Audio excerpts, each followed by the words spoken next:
মানসামা রামাজানা ঈমানাও, একটা শর্ত হলো ওয়াহিতেসাবা। এই দুটি শর্তের পরে নবীজি বলছেন গুফিরা লাহু মা তাকাদ্দামা মিন জামবি। যার রোজাতে ঈমান থাকবে, ইহতেসাব থাকবে, ওই রোজাটাতে গুনাহ মাফ হয়ে যাবে। এটা কি বলেন? কি পানি? আপনারা বললেন পানি, আমি মুখে দিচ্ছি, আমি জানি এটা পানি নাকি। এটা যদি আমি বলি শরবত, তাহলে আপনারা চোখে দেখতে পেয়েছেন না, কিন্তু চিনি মিশানো আছে। কথাটা বোঝাতে পারলাম? চোখে দেখতে পেয়েছেন না, কিন্তু চিনি মিশানো আছে। তা ওই রকম ধরনের রোজাতে দুইটা জিনিস মিশানো থাকবে, তবেই তার নাম রোজা হবে। যে জিনিসে দুটো জিনিস নাই, যে পানিতে চিনি নাই, লেবুর রস নাই, ওটা শরবতই নয়, ওটা শরবতই নয়, ওটা শরবতই নয়। যে রোজাতে দুটো জিনিস নাই, যে রোজাতে দুটো জিনিস নাই, যে রোজাতে দুটো জিনিস নাই, ওটা রোজাই নয়, ওটা রোজাই নয়, ওটা রোজাই নয়। কথাটা বোঝাতে পারলাম? এবার সেই দুটো জিনিস শুনেলেন, একটা হলো ঈমান, একটা কি হলো? ঈমান। আমরা সকলে বলি একটা কি হলো? ঈমান। সেই ঈমানটা কেমন? আমি যে রোজা, আজকে রবিবার, শনিবার দিন চলে গেল, পশ্চিম দিকে সূর্য চাঁদ উঠে গেল, রোজার আমাদের আনন্দ এসে পৌঁছে গেল, আমি গোসল টোসল করে পরিষ্কার পরিচ্ছন্ন হয়ে এবার ঢুকলাম রোজা রাখার জন্যে। উদ্দেশ্য আমার এটাই, রোজা রাখবো, জীবনে যত গুনাহ করেছি সব আল্লাহর কাছে মাফ করিয়ে নিব। এই উদ্দেশ্যে আমি মসজিদে ঢুকে গেলাম। এবার আমি মাগরিব পড়লাম, আমি তারাবির সালাত পড়লাম, আমি বাড়িতে গিয়ে রেস্ট করলাম, আমার বিবি ভোরে উঠিয়ে দিল, আমি সাহারি ভাত খেয়ে নিলাম, আর আমি কিছু খেলাম না, মসজিদে ফজর পড়লাম, ঘুরছি ফিরছি, আমি রোজাদার, আমার গুনাহ মাফ হবে, এই নিয়তে রোজা শুরু করেছি। তো এখানে ঈমানটা কি? এই জায়গার ঈমান হচ্ছে আমার গুনাহ মাফ হবে, এই কথা বললে হবে না, মনে মনে 100-তে 100 একিন রাখতে হবে, আমার গুনাহ মাফ হবেই। কার হলো না হলো আমার দেখার দরকার নাই, আমারটা মাফ হবেই। 100% একিন রাখতে হবে আল্লাহর উপরে, বিশ্বাস রাখতে হবে আল্লাহর উপরে। হাদিসে কুদসির মধ্যে আছে, আল্লাহ তাবারক ওয়া তাআলা বলেন, তার সঙ্গে মানুষ যেমন ধারণা রাখবে, আল্লাহ তার সঙ্গে সেরকম ব্যবহার করবে। কেউ যদি ধারণা করে আল্লাহ মাফ করতেও পারে, নাও পারে। কেউ ধারণা করছে আল্লাহ আমার গুনাহ মাফ করবে না, কেউ ধারণা করছে আমি যত বড়ই গুনাহ করি না কেন আমার রব আমাকে মাফ করবে। তো যে যেমন ধারণা করবে, এখানকার ধারণা হলো, এখানকার ঈমান হলো আমার গুনাহ মাফ হবেই 100%। এই ঈমানে কমতি রাখলে চলবে না। আজ থেকে 20-25 বছর আগে আমাদের নামাজের শেষে সব হাত তুলে দোয়া করতাম, করতাম না ভাই? যাক, ওটা আস্তে আস্তে বোঝা গেল, বড় বড় আলিমরা যারা বড় বড় সার্চিং করছে, এখনকার ছেলেদের ব্রেন আল্লাহ দিয়েছেন, তারা মদিনা থেকে সার্চিং করে দেখছে যে না এগুলো বেদাত, তো সেগুলো আমরা ছেড়ে দিয়েছি। শুধু উদাহরণ দেওয়ার জন্য একটা জিনিস আপনাদেরকে দেখাচ্ছি। ধরেন আমি আপনাদের ইমাম, সবে কদরে রাত জেগেছি, 400-500 লোক আমার সঙ্গে সব সলাৎ পড়লো, সারা রাত নামাজ পড়ে কাঁদা কাটা। এখন ছেলেরা এসে বলছে হুজুর একটু দোয়া করেন, ফজরের আর মাত্র 5 মিনিট আছে, সাহারি খেতে যাওয়া, একটু দোয়া করেন। তো কাঁদছি আমরা, মসজিদে আলোগুলোকে নিভিয়ে দিয়ে আঁধার করে দোয়া শুরু করেছি। উদাহরণ দিচ্ছি, না আমি খুব জোরে জোরে দোয়া করেছি, আল্লাহ তুমি মাফ করে দাও, এ আল্লাহ তুমি ক্ষমা করে দাও, এ আল্লাহ আমি চুরি করেছি, জেনা করেছি, ব্যভিচার করেছি, মদ খেয়েছি, আল্লাহ তুমি মাফ করে দাও, আমার মতো বড় সুদখোর কেউ নাই, আল্লাহ তুমি মাফ করে দাও, তুমি তো মাফ করবেই, এর জন্য রহমতের মাস দিয়েছো। আমার সামনে ইমাম সাহেব কাঁদছে, মজ্জেন কাঁদছে, অঝর নয়নে কাঁদছে, হাজি গাজী মাস্টার ডাক্তার সবাই যেন ডুকরে ডুকরে কাঁদছে, আর মনে মনে ভাবছে আল্লাহ মাফ হয়ে যাবে, আল্লাহ তুমি মাফ করে দাও, মাফ হবেই হবে। এরই ভিতরে একজন আমার সামনে বসে রয়েছে, হাতটা এমনি করে ধরে যাওয়া, খালি মাঝে মাঝে বলছে আমিন আমিন। ওর মনটা বলছে মাফ হতেও পারে নাও পারে। এর নাম ইমান লয়, এর নাম ইমান লয়। কথা বুঝতে পারলেন? আজ কি সুগারের চাপটা খুব বেশি মনে হচ্ছে। এর নাম ইমান লয়। এটা হলো ফাজলামা করা, এহতেসাব। দ্বিতীয় নম্বর শর্ত হলো এহতেসাব বামানা ইখতিলাস। এইখানটা তোমার কেউ দেখতে পাবে না, তুমি ছাড়া, তোমার আল্লাহ ছাড়া কেউ বুঝবে না। আমার হৃদয়ে কি আছে পৃথিবীর কারো বোঝার ক্ষমতা নাই। এই জায়গাটা আমার মাবুদের সঙ্গে সম্পর্ক। তুমি তোমার হৃদয়কে একবার জিজ্ঞেস করো, তুমি কেন রোজা রেখেছ? টিউ দেখেছেন? বাইসাইকেলের টিউ দেখেছেন? আহা, একটা টিউ এনে জালসা করা দরকার ছিল। বাইসাইকেলের টিউ দেখেননি? তা তো লেটে কেন হ্যাঁ বলছেন ভাই? আমার রুগী আমি, আপনারা তো নন। তো একবার সকলে বলেন, একটা বাইসাইকেলের গোল টিউ, নতুন টিউ দেখেছেন? মাশাআল্লাহ। ওই টিউয়ে একটা নজেল আছে, ওই নজেলে সিরিঞ্চি বা পাম্পার লাগিয়ে দিয়ে মারলেই ওটা পাম্প হয়। একজন ভালো ব্রেনিয়ান ছেলে, আপনার গোপালপুর, এই ঘাটার নাম গোপালপুরে, অত ব্রেনিয়ান ছেলে কেউ নাই, ও বৈজ্ঞানিক হবে।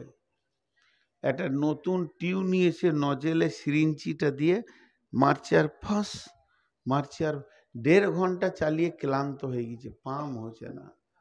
একটা মুরব্বি পার হয়ে যাচ্ছিল, বলছে দাদু পাম হচ্ছে না। কই, টিউ তো নতুন। লাঠি করে নেড়ে দেখছে নজেলের পাশে 1 ইঞ্চি কাটা। তখন ও বলছে তোর টিউ যে কাটা রে ভাই। বলছে আমিই কেটেছি। আচ্ছা, ও বৈজ্ঞানিক হবে না? নিজের হাতে টিউ কেটে পাম দিছে, এর থেকে আর ব্রেনিয়ান ছেলে কে আছে? আচ্ছা, ওই টিউটা কবে পাম হবে? শুক্রবার হবে? কথা বলেন, শুক্রবার হবে? 1 সপ্তাহে হবে? 1 মাসে হবে? 1 বছরে হবে? সূরা ইয়াসিন পড়লে হবে? আহা, টিউ কেটে যে পাম দেয়, এর মতো বোকা পৃথিবীতে নাই। কিছু লোক আছে রমজানের প্রথমে মসজিদ ঢুকে নেয়, কিন্তু ঢোকার সময় নিয়ত করে খালি ঈদ হয়ে গেলে আর মসজিদে আসবো না। টিউ কাটা পাম দেনেওয়ালা মাল হাজির হয়ে গেছে মসজিদে। ইখানে নিয়ত করে আজকে 1টা আর 29টা, আজকে হলো 25টা আর মাত্র 5টা, আজকে হলো 27টা আর মাত্র 2টো, আর 29 যদি হয় আর মাত্র 1টা। যখনই পশ্চিম দিকে সওয়ালের চাঁদ উঠে গেল, মসজিদ থেকে হাত ঝেড়ে দিলে, জামা কাপড় রেডি করে আয়রন করে ঈদগাহের ময়দানে গর্দন উঁচু করে যেছে। আমার মতো আর রোজা রাখনেওয়ালা কেউ নাই।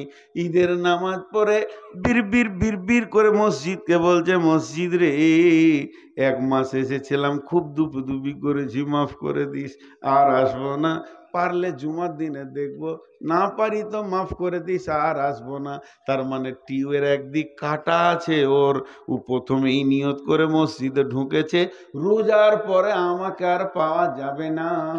টিউ কাটাকে যদিও পাম করা সম্ভব থাকে, তবেই ওর গুনাহ মাফ হওয়া সম্ভব থাকবে, রোজা কবুল হওয়া সম্ভব থাকবে। তার মানে একদিক কেটে দিয়ে যেমন টিউ পাম হবে না, একটা রোজা কবুল হবে না, একটাও গুনাহ মাফ হবে না। মালটা যে চিটিংবাজ, এটা আল্লাহরকে জানাতে হবে না। পৃথিবীর মানুষ জানে না, ইমাম জানে মুসাল্লি এলো গেল, মুয়াজ্জিন জানে মুসাল্লি এলো গেল, হাজি জানে মুসাল্লি এলো গেল। পৃথিবীর সবাই ওকে মুসাল্লি ভেবে নিয়েছে, কেউ মুসাল্লির বাইরে ভাবছে না। শুধুমাত্র আল্লাহ আসমান থেকে দেখছে আর বলছে চিটিংবাজ এলো আর গেল। বন্ধু, একবার ভালো করে শুনেন, মানে আমার দিলের খবর আল্লাহ ছাড়া কেউ জানে না। আমি শ্বশুর বাড়ি চলে গেছি, তো আমার বড় শালাকে বলছি, সালাম আলাইকুম ভাই। কি ব্যাপার হঠাৎ? ওয়ালাইকুম সালাম। ওই কিছু টাকা থাকে তো দেন। বলি কি ব্যাপার হঠাৎ টাকা? 10 লাখ টাকা দেন ভাই। আমার রাস্তার ধারে একটা জায়গা পেয়েছি বাজারের ওপরে, 30 লক্ষ টাকা দাম। এক্ষুনি নগদ টাকা দিলে পাবো, নাহলে আরো 12 জন দাঁড়িয়ে আছে নেওয়ার জন্যে। ভদ্রলোক আমাকে বলেছে সন্ধ্যা পর্যন্ত টাকা দিতে হবে। ভাই আজকে আমার একদম বিকেল 4টা বেজে গেল, আমি আর ব্যাংকে যেতে পারছি না, আমার টাকা আছে 20 লাখ ঘরে, তুমি 10 লাখ আমাকে ধার দাও। ওকে বলছি কি জানেন, আজকে তো বৃহস্পতিবার, কালকে শুক্রবার জুমার দিন কোথাও যাব না, শনিবার ব্যাংকে গিয়ে লাভ নাই, রবিবার বাদ দিয়ে সোমবার টাকা এনে আপনি ঘরে থাকেন আর না থাকেন ভাবির হাতে দিয়ে চলে যাব। ভাই 10 লাখ টাকা দেন, জমিটা 10 কাঠা জমি, অর্ধেক তোমার বোনের অর্ধেক আমার হবে। ও মনে মনে ভাবছে যাজ্ঞা, বোনের তো 5 কাঠা হচ্ছে, তা টাকাটা ধার দিই। একদম কসম, কোনো চিন্তা নেই, টাকা সোমবার তুমি বিকালে পেয়ে যাবে, সকালে ব্যাংকে গিয়ে আমি এনে দিব। এমন করে বলছি, বিচারা বুঝতে পারলে না 10 লাখ টাকা ঘরে ছিল দিয়ে দিলে। আর ভিতরে আমি মনে মনে বলছি কত সোমবার যাবে রে, তো খালি টাকা দিয়ে দেখ, তোর চুলদারি পেকে যাবে, 1 টাকা উদ্ধার করতে পারবি না। তোর বোন আছে আমার কাছে। চিটিংবাজি করা শালার সঙ্গে যায়, শ্বশুরের সঙ্গে যায়, কিন্তু আল্লাহর সঙ্গে যায়? এরা আল্লাহর সঙ্গে চিটিংবাজি করে যারা রোজাতে ঢুকে আর পালায়। এরা কত এদের বুকে সাহস, আল্লাহর সঙ্গেও চিটিংবাজি করে। জি, এই চিটিংবাজ মাল হয়তো আপনাদের এলাকায় নাই। আমাদের এলাকায় রমজান মাসে ভিড় দেখলে মনে হবে যে মসজিদ পরিপূর্ণ হয়ে গেছে, কিন্তু আসলে পকেট মারের দল। ওরা ওরা না এলেই মসজিদে শান্তিতে 5 ওয়াক্তের নামাজিরা শান্তিতে নামাজ পড়বে। তো আল্লাহ নবী বলছেন, মানসা মারামাজানা ঈমানাও ইহতিসাবা, তুমি আগে 100% ঈমান রাখো, এই রোজাতে আমার গুনাহ মাফ হবে। আর দ্বিতীয় নম্বরে ইহতিসাব করো, তুমি ইখলাস করো, রোজা আমাকে যা জ্ঞান দিয়েছে আমি আর জ্ঞান বশত 5 ওয়াক্তের নামাজ ছাড়বো না, আর হারাম খাবো না। আমাকে ভাত হারাম করে দিয়েছিল, রুটি হারাম করে দিয়েছিল, রমজান মাসে যদি ভাত রুটি থেকে বেঁচে থাকতে পারি, তাহলে অন্য মাসে কেন সুদ জুয়া থেকে বেঁচে থাকতে পারবো না? আমার হালাল বিবিটাকে আল্লাহ তাবারাক ওয়া তাআলা রমজান মাসে আমার জন্য হারাম করে দিয়েছিল, নিজের পরিচিত বিবিটা থেকে যদি বেঁচে থাকতে পারি, রমজান পার হয়ে গেলে পরের মেয়ের কাপড় ধরে টেনে লাভ হবে না। আল্লাহ তাবারাক ওয়া তাআলা বলছেন, নবীজি বলছেন, তুমি যদি ঈমান আর ইহতিসাব, একটা হলো গুনাহ মাফ হবেই, আর একটা হলো জ্ঞানবশত আর গুনাহ করব না, এই নিয়তে রমজান মাসে যদি ঢুকে যাও, তোমার সুসংবাদ হচ্ছে জীবনের গুনাহ মাফ। আজকে আমাদের সামনে রোজা আসছে, এটা একটা ইবাদত। রোজা একটা ফরজ ইবাদত, আল্লাহ কোরআনে এটা ফরজ করে দিয়েছেন। তো এই যে রোজা আমাদের সামনে আসছে, ফরজ ইবাদত আসছে, যার জন্য আমরা এত আনন্দিত হয়েছি, সেই ফরজ ইবাদতটা কি কাজে লাগে, কেন বা আমাদেরকে আল্লাহ এমন করলেন, কেন এবার আল্লাহ আমাদেরকে খেতে দিচ্ছেন না, এর ভিতরে আপনার আমার লাভ কি লুকানো আছে? আল্লাহ নিশ্চয়ই এর ভিতরে কিছু গোপন রহস্য রেখেছেন। না খাওয়ার ভিতর দিয়ে একটা ইবাদত আল্লাহ তৈরি করেছেন, যে ইবাদতটার মধ্যে একটাই জিনিস আছে, সেটা হচ্ছে না খাওয়া। পৃথিবীতে যত ইবাদত আছে A to Z, আমার এই যদি কেউ ধ্যান দিয়ে আমার 10 মিনিটের উপস্থাপনাটা শুনেন, তো আমি আশা করি, আমার আল্লাহর উপরে ভরসা করে বলছি, ওকে আর গোটা বায়ানটা শুনতে হবে না। পৃথিবীর ভিতরে যত ইবাদত আছে A to Z, শুরু থেকে শেষ, বিসমিল্লাহ থেকে মিনাল জিন্নাতি ওয়ান নাস পর্যন্ত, বিসমিল্লাহ থেকে বুখারী শেষ পর্যন্ত, সুবহানাল্লাহি ওয়া বিহামদিহি সুবহানাল্লাহিল আযীম পর্যন্ত, যত অজীব, যত সুন্নত, যত নফল, যত ফরজ, যত হারাম, যত হালাল, যত আদেশ, যত নিষেধ, যত ফরজে আইন, যত ফরজে কিফায়া, সুন্নতে মুআক্কাদা, সুন্নত শুধু সুন্নত, সুন্নতে গায়র মুআক্কাদা, মানে টোটাল ইসলামে যত আইন আছে, আপনি 1 2 করে লিখতে লিখতে লিখতে লিখতে লিখতে লিখতে যদি 10,000 15,000 লিখেন যে এতগুলো আইনের মাধ্যম দিয়ে আমরা চলছি, তার মধ্যে একটাকে আলাদা করেন, সেটা হচ্ছে রোজা। সেটা হচ্ছে রোজা, সম। রোজাটা হচ্ছে ফার্সি ভাষা। এই সোমটাকে আলাদা করেন, বাকি ইবাদতটিকে আলাদা করেন। একে একা আলাদা করতে বললাম কেন? একে একা আলাদা করতে বললাম এই জন্যই যে এই ইবাদতটা আর বাকি ইবাদতের মধ্যে একটা পার্থক্য আছে, একটা পার্থক্য। সবাই ধ্যান দিয়ে শুনেন। সেই একটা পার্থক্য কি? সমস্ত ইবাদতের ভিতরে অহংকার, রিয়া, তাকাব্বুর, লোক দেখানি জিনিসটা ঢুকে যায়। নামাজেও ঢুকে, হজেও ঢুকে, উমরাতেও ঢুকে। আমি বক্তব্য রাখছি, আমার ভিতরে রিয়া হতে পারে, আমার মতো বক্তা কে আছে, আমার ভিতরে অহংকার হতে পারে, আমার ভিতরে লোক দেখানি হতে পারে।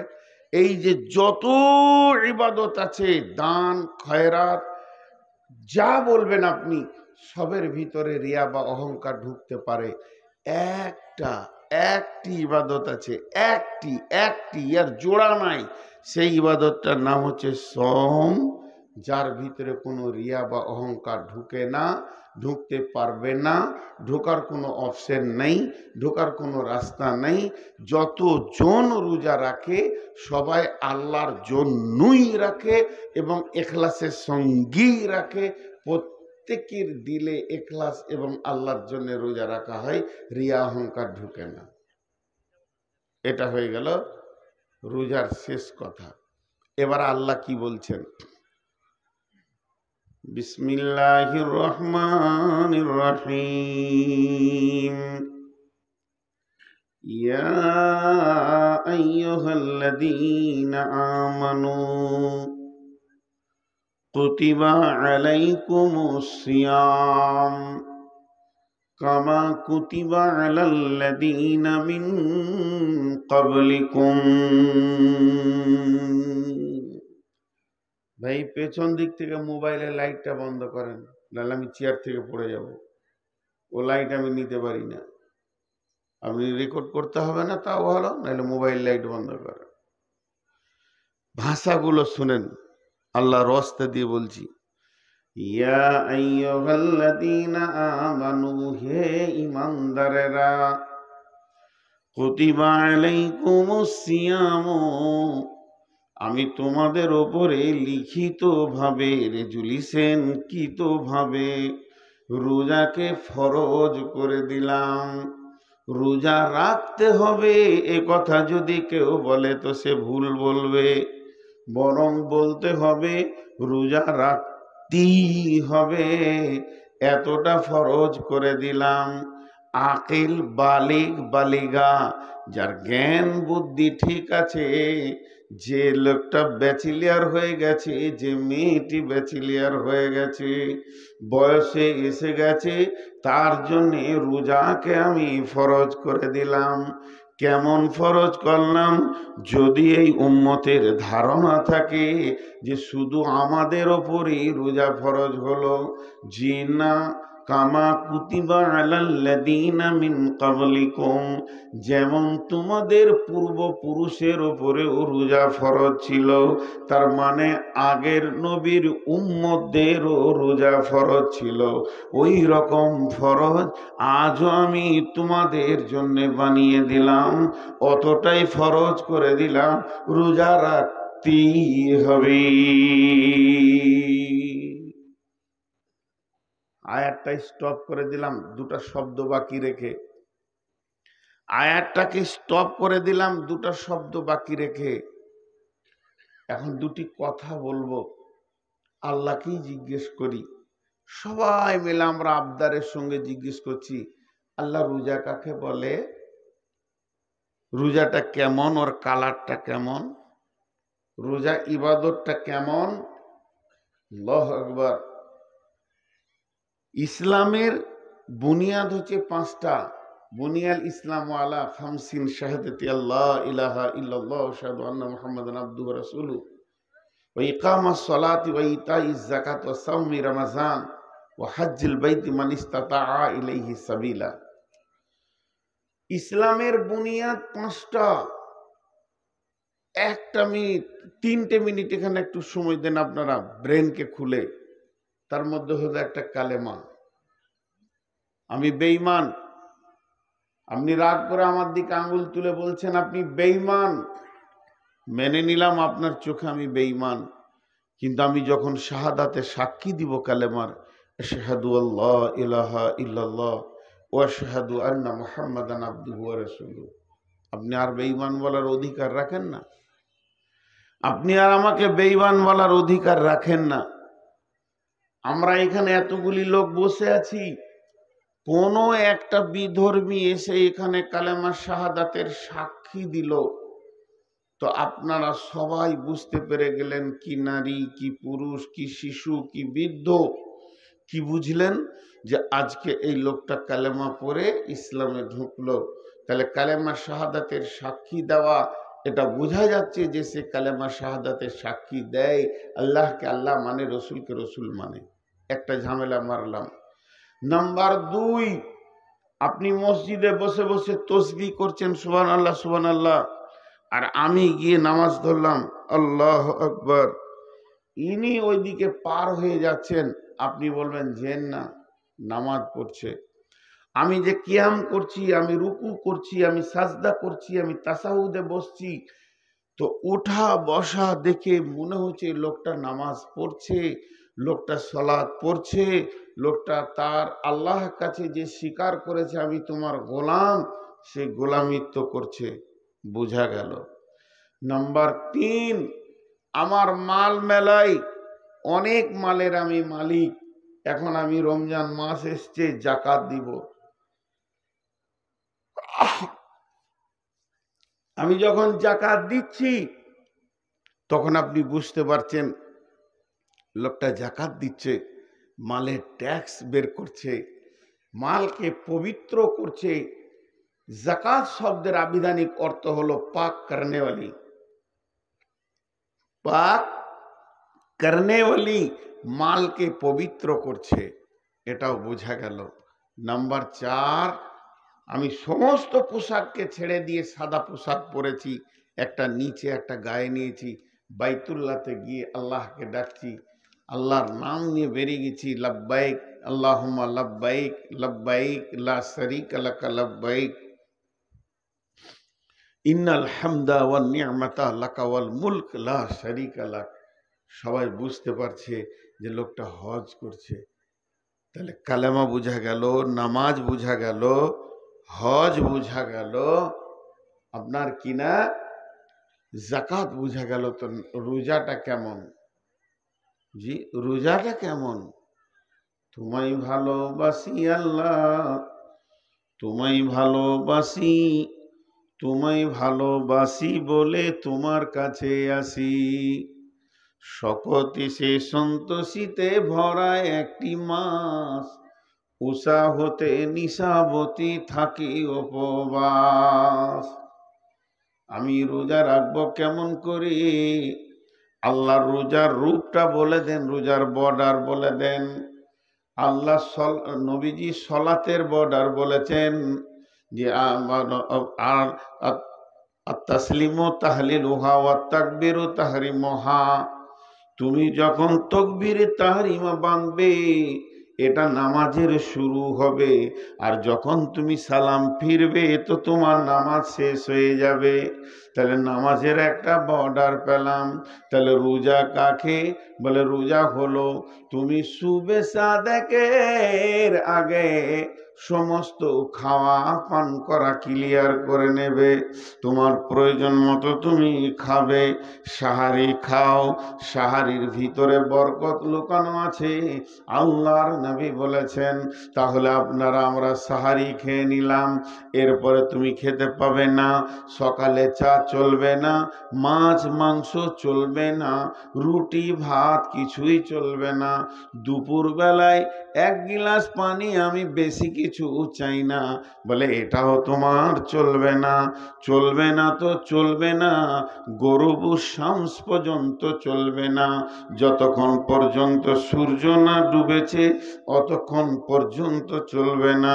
পশ্চিম গগনে সূর্য ডুবে গেল, আমার আপনার কিনা মাগরিবের আজান হয়ে গেল, সাদা ভাষাই বলে দিই, ফজরের আগে থেকে মাগরিব পর্যন্ত আমি খেতে পেলাম না, আমি পান পান করতে পারলাম না, আমার দ্বারা খাওয়া পান করা সমস্ত কিছু বিরতি করতে হলো।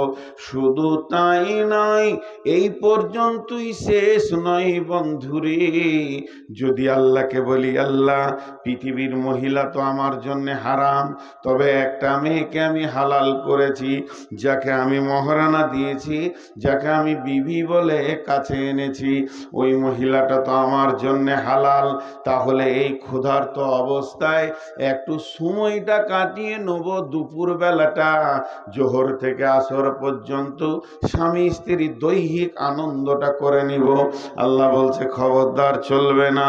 তার মানে খেতেও দেবে না, পান করতেও দেবে না, বিবির কাছে আপনাকে আমাকে যেতে দেবে না।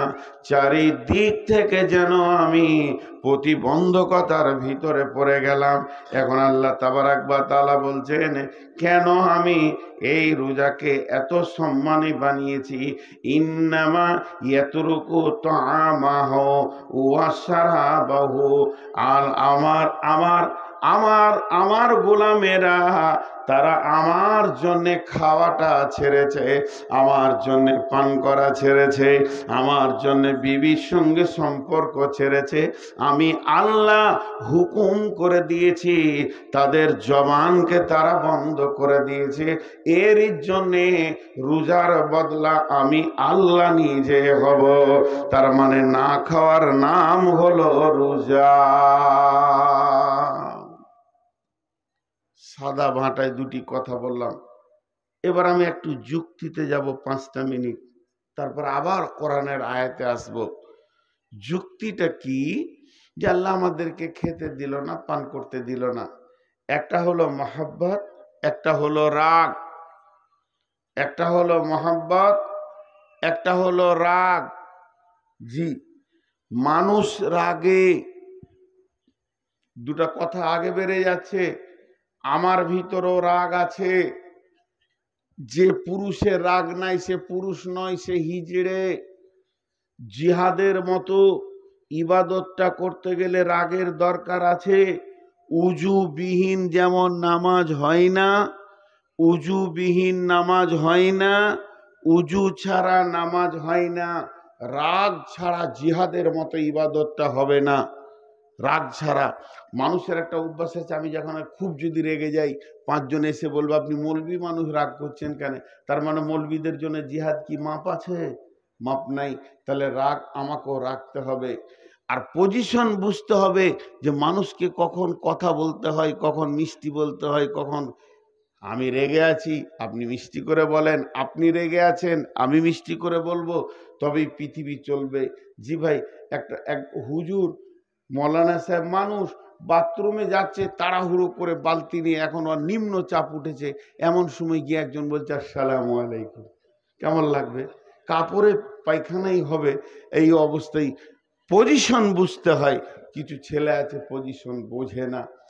তো যে কথাটা আপনাদের সামনে আমি বলতে চাইছি, যে একটা হলো রাগ আর একটা হলো মহাব্বত। রাগ কেমন? রাগ কাকে বলে? উদাহরণ, একটা ছোট একটা ভাই আছে, উদাহরণটা মন দিয়ে শুনেন। ছোট ভাই ক্লাস 3-তে কিংবা 4-এ পড়ে, স্কুল যায়নি। বড় ভাই এসে বলছে তুই স্কুল গেলি না? মানে স্কুল গেলি না কেন? তুই চুপ করে আছে, মারেছে একটা কানে চর। স্কুল যাবি না? বড় ভাই মেরেছে। ও রাগ করে নিলে ভাত খাবে না। মারলে কেন? উইও বাপের বেটা, আমিও বাপের বেটা, আমাকে মারবে কেন? ভাত খেলো না, শুয়ে আছে। জোহরের নামাজ হয়ে গেল, শুয়ে আছে। মা ডাকছে, বোন ডাকছে, খাবো না। তখন মা বলছে বড় বেটাকে, মেরেছিস তুই? ডাকগা, খাইনি কো আজকে। ও রাগ করে। তখন বড় বলছে উনা খাগা, ওকে আমি ডাকতে দিতে পারবো না। এটা একটা কথা। আর খান খান, জি মৌলানা সাহেব এসছেন? বলে হ্যাঁ। নাস্তা খান? না খাও না। তো ভাত খান? না ভাত। রুটি খান? না খাও না। এক কাপ চা খান? দরকার নেই। তার একটা পান খান। এই খান খান এটা হলো মহব্বতের প্রতীক। খবরদার খাবি না, এটা হলো রাগের প্রতীক। অথচ আমার আল্লাহ লাখো মায়ের থেকে মহব্বত বান্দার উপরে বেশি রাখে। আল্লাহর দাবি মায়ের থেকে লাখো কোটি গুণের মহব্বত বান্দার উপরে আল্লাহ বেশি রাখেন। আল্লাহ যে কত মহব্বত, কেউ বলে ৯৯টা মায়ের থেকে, কেউ বলে ১০০০ মায়ের থেকে, কেউ বলে কোটির, জিনায়ের কোনো হিসাব নাই। একটা মায়ের মহব্বতের সঙ্গে আল্লাহর মহব্বতের কোনো তুলনা করা যাবে না, এত মহব্বত। কিন্তু বন্ধু, দুটোর মধ্যে পার্থক্য কি? যদি কোনো ছেলে না খেয়ে রাগ করে, মা বেচैन হয়ে যায়, বেটা খেয়ে নাও। যদি কোনো ছেলে না খেয়ে রাগ করে, মা বেচैन হয়ে যায়। আর আমার আল্লাহ দাবি করছেন আমার মহব্বত বেশি, আবার পুরা একটা মাস আমাদেরকে একদম সুবে সাদেক থেকে সূর্য ডোবা পর্যন্ত খাওয়া পানাহার থেকে বিরত রেখে দিয়েছে। তাহলে কাজের সঙ্গে দাবির তো মেল হচ্ছে না। আল্লাহর দাবি মহব্বত বেশি, কিন্তু কাজের দিকে এগিয়ে দেখছি আমার রব কিন্তু কাজের ময়দানে গজবটা বেশি দেখাচ্ছে। জি না বন্ধুরে, চলেন আবার আয়াতে যাই। বিসমিল্লাহির রহমানির রহিম। ইয়া আইয়ুহাল্লাযীনা আমানু, হে ঈমানদারেরা, কুতিবা আলাইকুমুস সিয়াম, হে আমার গোলামেরা, ওরে আমার মুমিন বান্দারা, তোমাদের উপরে আমি রমজান মাসের সিয়ামকে ফরজ করে দিলাম।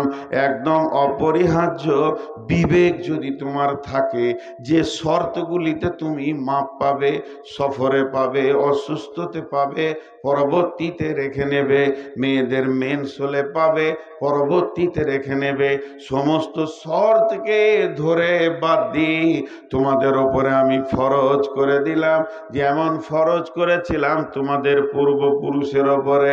এখন যদি আল্লাহকে জিজ্ঞেস করি, মাবুদ তুমি এত কঠিন একটা ইবাদত দিলে, লাভটা বলে দাও। আমার রব বলছেন লাআল্লাকুম তাত্তাকুন, লাআল্লাকুম তাত্তাকুন। রোজা একটা ডাইসের নাম, রোজা একটা ফর্মার নাম।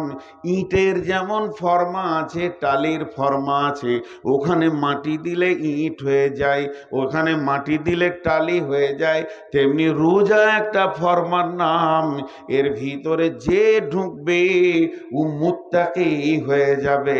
আমি রোজাকে এমন প্যাটার্ন দিয়ে বানিয়েছি, রোজার ভিতরে ঢুকলি অটোমেটিক সে মুত্তাকি হয়ে যাবে। লাআল্লাকুম তাত্তাকুন। আমি বান্দা তোমাদেরকে না খাইয়ে রাখছি, তোমাদেরকে আরো আপারে তোলার জন্যে। তুমি বুঝবে না, তোমার সে জ্ঞান নাই, তোমার বুঝার সে জ্ঞান নাই। আমি তোমাদেরকে মুত্তাকি করতে চাইছি। কোরআন হাদিসের ভিতরে, কোরআন এবং হাদিসের ভিতরে যতগুলো সাতা আছে, যতগুলো দরজা আছে, যতগুলো ক্লাস আছে, যতগুলো সেকশন আছে, সব থেকে দামি সেকশন হচ্ছে মুত্তাকি, পরেজগার হওয়া। মুত্তাকি পরেজগার হওয়া। আল্লাহ বলছে তোমাদেরকে আমি রোজাতে মুত্তাকি বানাই। তোমরা মানবে না, আমি বানাই। তোমরা মানবে না, আমি বানাই। আমি মেহেরবান, তোমাদেরকে আমি ক্যাপাসিটি করে বানিয়ে নিই। যেমন একটা উদাহরণ দিব আপনাদেরকে, উদাহরণটা মন দিয়ে শুনলে বুঝতে সুবিধা হবে। ভাই, আল্লাহকে সাক্ষী রেখে বলছি, মিথ্যা বলিনি। ওই আল্লাহকে আমাকে জান দিতে হবে, কিয়ামতের মাঠে যেতে হবে। প্রচুর সুগার বেড়ে গেছে, ৩-৪ দিন হলো। যাক, আর একটা জালসা আছে, তারপরে ডাক্তার দেখাবো ইনশাল্লাহ। রমজান মাসে আবার অনেকগুলো সফর আছে, বাংলাদেশে যেতে হবে 15 দিনের জন্য। জালসা নাই, আমি নিজের কাজে যাব। তো যাই হোক, আল্লাহ বানাচ্ছে, আমরা বানবো না, আল্লাহ বানাচ্ছে। সেটা কেমন? একটা উদাহরণ দিচ্ছি। আমরা যে নামাজের রুকুনগুলো চেঞ্জ করি, তো একটা তকবীর পড়ি। তকবীরটা কি বলি? আল্লাহু আকবার বলি না ভাই? একটা তকবীর আমরা সবাই বলি, ইমাম সাহেব বলে, আমরা উঠা বসা করি। সেই তকবীরটা কি? আল্লাহু আকবার। কিন্তু নামাজ সলাত কাকে বলে? তাকবীরে তাহরিমা থেকে শুরু হলো, সালাম ফেরাতে গিয়ে শেষ হবে। সলাতের ভিতরে কোনো চিন্তা করা যাবে? জি ভাই, আপনারা মুখ খুলেন। সলাতের ভিতরে কোনো চিন্তা করা যাবে? এই যে মাধ্যমিক পরীক্ষা হয়ে গেল 3 দিন আগে, এই ছেলেগুলো যদি শূন্য পায় লাভ হবে?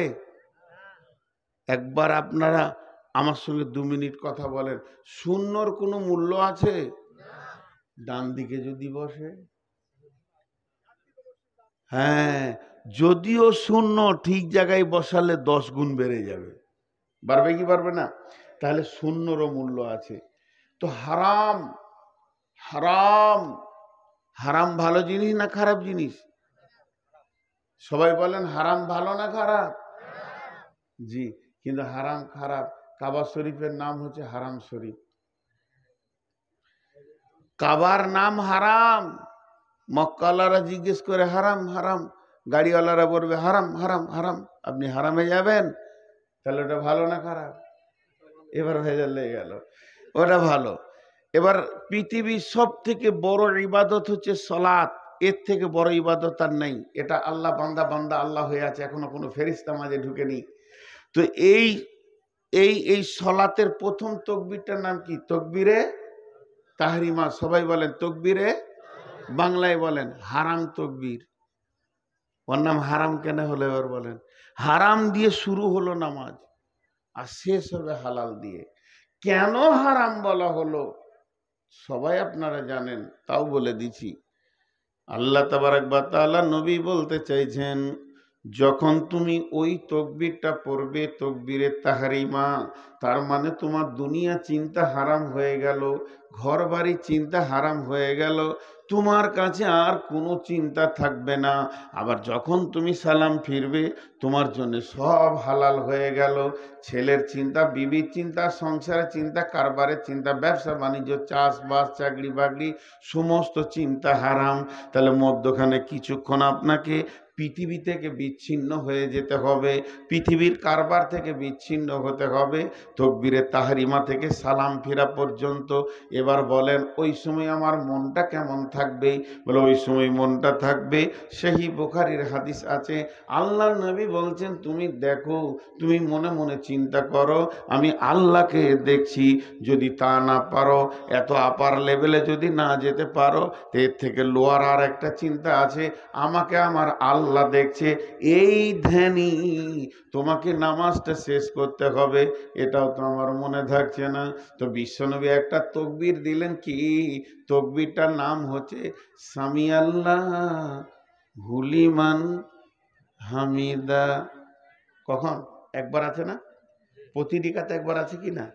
আল্লাহু আকবার, আল্লাহু আকবার। রুকু থেকে সাজদায় গেলাম, আল্লাহু আকবার, আল্লাহু আকবার, আল্লাহু আকবার, আল্লাহু আকবার, আল্লাহু আকবার। আবার রুকু গেলাম, আল্লাহু আকবার। যখনই রুকু থেকে উঠব, আল্লাহু আকবার নয়, সামি আল্লাহ বলেন, সামি আল্লাহ হুলিমান হামিদা। এই শব্দটার মানে জানেন? এই শব্দটার মানে হচ্ছে শুনছেন আল্লাহ। সামি আল্লাহ মানে শুনছেন আল্লাহ, হুলিমান হামিদা, আমি তার জন্য যা প্রশংসা করছি উঠা বসার ভিতরে, এটা আমার আল্লাহ শুনছে। তাহলে আমার জবান দিয়ে প্রতি রিকাতে একবার করে আমি বলতে রয়েছি, আমার আল্লাহ শুনছে আমি যেটা তার প্রশংসা করছি। তার মানে আল্লাহর হাজিরটাকে স্বীকার করলাম, আল্লাহ যে আমার কাছে রয়েছেন, আল্লাহ আমার মনগুলো শুনছেন, আল্লাহ আমার দোয়াগুলো শুনছেন, আমি তার কাছে ভিখারির মতো যা চাইছি তা শুনছেন, আমি তার কাছে গিড়গিড়িয়ে যে কাঁদছি সেটাও শুনছেন।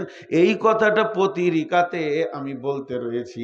আমার রব বুঝবেন যে আমার গোলাম আমার হাজিরিকে স্বীকার করে নিয়েছে, যাতে করে নামাজটা কবুল হয়ে যায়। বন্ধুরে আমার, তেমনি আমার আল্লাহ বড় মেহেরবান, সারা বছরে একটা মাসকে আমাদেরকে দিয়ে দেয়। যত গুনাহ করেছিস এমন একটা আগুনের ভাঁটিতে আমাদেরকে ভরে দেয়। সেই ভাঁটিটার নাম হলো না খাওয়া ভাঁটি। না খেয়ে বান্দা যখন ধুকে ধুকে কষ্ট পায়, লোহাকে সোনাকে মানে ভাঁটিতে ভরে, তার দাম বাড়ানোর জন্যে, দাম কমানোর জন্যে নয়। তার কাছ থেকে জং ছেড়ে যাবে, ময়লা ছেড়ে যাবে, খাদগুলো চলে যাবে, সলিড সোনাটা দাঁড়িয়ে যাবে। তো আল্লাহ তাবারক ওয়া তাআলা বলছেন, আমি রোজাটাকে একটা ভাঁটি বানিয়েছি, একটা আপনার কি না ওই ফর্মা বানিয়ে দিয়েছি। এই ফর্মাতে যতজন ঢুকবে লাআল্লাকুম তাত্তাকুন, প্রত্যেকেই মুত্তাকি হয়ে যাবে। একবার বলেন সুবহানাল্লাহ। এমন একটা ইবাদত আল্লাহ আমাদেরকে দিয়েছে, যে ইবাদতের মাধ্যম দিয়ে আমরা মুত্তাকি হয়ে যাব, মুত্তাকি হয়ে যাব, মুত্তাকি হয়ে যাব। এর থেকে আর সুখবর কি আছে ভাই? এর থেকে আর কি সুখবর আছে?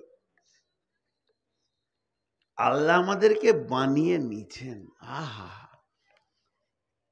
আপনারা কি করতেন জানি না। আমার নিজের একটা জীবনী ছোট কথা বলি। আমার বড়টা, আমার বোন আছে একটা, তারপরে আমি, আর আমাকে পৃথিবীতে রেখে আমার মা আল্লাহর ডাকে চলে গেছেন। তো আমি মাকে মনে পড়ে হালকা চেহারাগুলো, মায়ের আদর জানি না। তবে আব্বা অনেক দিন বেঁচে ছিলেন আমার বিয়ে হওয়া পর্যন্ত, বাকি ওই ছোট বয়সে মা গেছে। তা আমার বড়টা আমার বোন, দুই ভাই বোনে প্রাইমারি স্কুল যেতাম, বুঝতে পারছেন কি না। স্কুল যাওয়ার কারণ কি, সকালে উঠি গোসল করে প্যান্ট জামা পরে রেডি হতাম, মনে হতো যেন অফিসার অফিসে চললো, এত ব্যস্ত আর কি। কেক দেবে, কেক, স্কুলে কেক পাওয়া যেত আমাদের জামানায়, এখন তো ভাত খাওয়াচ্ছে। তো কেকটার লোভে সেই ছোট বর্ণ পরিচয় বইটা নিয়ে দৌড়তাম। আর ছুটির ঘন্টা একটু সাউন্ড পেলেই বই পড়ে থাকতো, মারতাম দৌড়। ওই বইটা আমার বোন কুড়িয়ে আনতো প্রতিদিন। এই ছিল জিন্দেগি, আনন্দ। যে ওই যে একটা কেক সরকার থেকে বরাদ্দ, ছাত্রদেরকে দাও, তার লোভে আমি এগিয়ে যাচ্ছি। তো আল্লাহ তাবারক ওয়া তাআলা আমাদের জন্য কি রেখেছেন দেখেন, কত বড়। ছোট্ট করে একটা উদাহরণ দিব। এই উদাহরণটার ভিতরে আপনারা অনেকগুলি কথা পেয়ে যাবেন। আপনাদের এখানে অনেক ইট ভাটা আছে না? বাংলা ভাটাও আছে, ইটের ভাটা চলে। তো যে মিস্ত্রি ইট বানাবে, ও একটা কোদাল আর বালতি নিয়ে বের হয়েছে বাড়ি থেকে। 2 বালতি পানি মেরে দিল মাটিতে, এবার কোপ মারতে শুরু করেছে। তো মিস্ত্রি যখন কোপ মারতে শুরু করেছে, তখন মাটি মিস্ত্রিকে বলছে, আমাকে কোপ মারছো কেন, আমি কি করলাম? তো মিস্ত্রি উত্তরে মাটিকে বলছে, এটা উদাহরণ, ভাবিয়েন না যে কোথাও এরকম হয়েছিল বা বুখারী মুসলিমে আছে, তাহলে তো বিপদ। কালকে যদি বলেন হুজুর হাদিসটা কত নম্বর, তাহলে তো আমার আর জান থাকে না। এটা উদাহরণ দিচ্ছি। মাটি মিস্ত্রিকে বলছে, ভাই তোমার কি করলাম, এত কোপ মারছো কেন? তো মিস্ত্রি উত্তরে বলছে, চুপ কর, তোরই দাম বাড়বে। চুপ কর, তোরই দাম বাড়বে, তুই তুই কোপ খা। দিয়ে কোপানো হয়ে গেল। এবার পানি আর বালু দিয়ে লাত মারছে, লাত মারলে দাম বাড়ে না কমে? আপনারা উঠে এসে যদি আমার বুকে একটা লাত মেরে দেন, দাম বাড়বে। এই মোবাইল বন্ধ করো, মোবাইলের লাইট আমি নিতে পারি না, মাথা ঘুরে পড়ে যাবো বলছি। আর তোদের এই বয়সে মোবাইল, এত বড় মোবাইল। আরে বাপ, বিয়ে হয়েছে? তোর বাপকে বলবি তাড়াতাড়ি বিয়ে করতে হবে তোদেরকে, একদম লেট করা যাবে না। তো মিস্ত্রি বলছে চুপ কর, তোর দাম বাড়বে। এবার যখন লাত মারতে শুরু করেছে, তখন মাটিটা বলছে, তুই বললি আমার দাম বাড়বে, তো লাত খাইছিস কেন? বলে চুপ কর, লাত খা, তোরই দাম বাড়বে। এবার ওকে রোদে শুকালো। রোদে যখন শুকাচ্ছে, তখন মিস্ত্রিকে দেখে ইট বলছে, একটু পানি দে ভাই। ভিতর টান মারছে, চুপ কর, পানি দিলেই তোর দাম কমে যাবে, পানি না দিব তো তোর দাম বাড়বে। ওটা সহ্য করলো। এরপর ভাঁটিতে চড়িয়েছে। এবার কালো কয়লাটা পাশে এসেছে, কয়লাকে দেখে ইট বুঝে নিয়েছে মাল খারাপ, ও নিজে জ্বলবে আমাকে জ্বালাবে, নিজে জ্বলবে আমাকে জ্বালাবে। তখন মিস্ত্রিকে ডেকে বলছে, ভাইয়া প্রথমে আমাকে কাটলি, ধৈর্য ধরলাম, লাত মারলি, কিছুই বলি নাই, ফরমাতে ভরে 2টা কিল মেরেছিস, সেটাও সহ্য করেছি, রোদে শুকাইলি, পানি দিলি না, এখন এমন একটা কাজ শুরু করে দিয়েছিস, এই আগুন জ্বলবে, আমাকেও জ্বালাবে। এখন কি বলছিস বল? বলছে ভালো করে পুরবি তো বেশি দামটা হবে, আর ছালট হয়ে যাবি তো লোক নিয়ে গিয়ে রাস্তায় ফেলে দিয়ে তোর মুখে জুতা মারবে। আর ভালো করে পুরবি তো কাজে লাগবে। এবার ইটটাই এ গ্রেটে পুড়েছে, তখন মসজিদওয়ালা মাদ্রাসাওয়ালা আপনারা মসজিদ বানাবেন, গিয়ে ইটটাকে ধরেই বলছেন এটা কই দাম নেবেন বলেন, এটার দাম যা লাগবে এই মালটাই আমাদের মসজিদে লাগবে। তখন ইট বলছে বন্ধুরে কত লাত খেলাম তোর খবর নাই, বন্ধুরে কত কোপ খেয়েছি, ভাটিতে পুড়েছি জ্বলেছি, আজকে আমি যদি মসজিদের দেওয়ালে লেগে যাই কিয়ামত পর্যন্ত দাঁড়িয়ে দাঁড়িয়ে তেলাওয়াত শুনতে পাবো, আজান শুনতে পাবো। আমি যদি স্কুলে মাদ্রাসায় লেগে যাই আমার কাছে লোক শিক্ষা গ্রহণ করবে। তাহলে আজকে বুঝেছি কোন জায়গা থেকে এসে কি দাম লেগেছে। বন্ধু আমার, এটা একটা মিসাল দিলাম, আর একটা ছোট্ট মতো মিসাল দিই।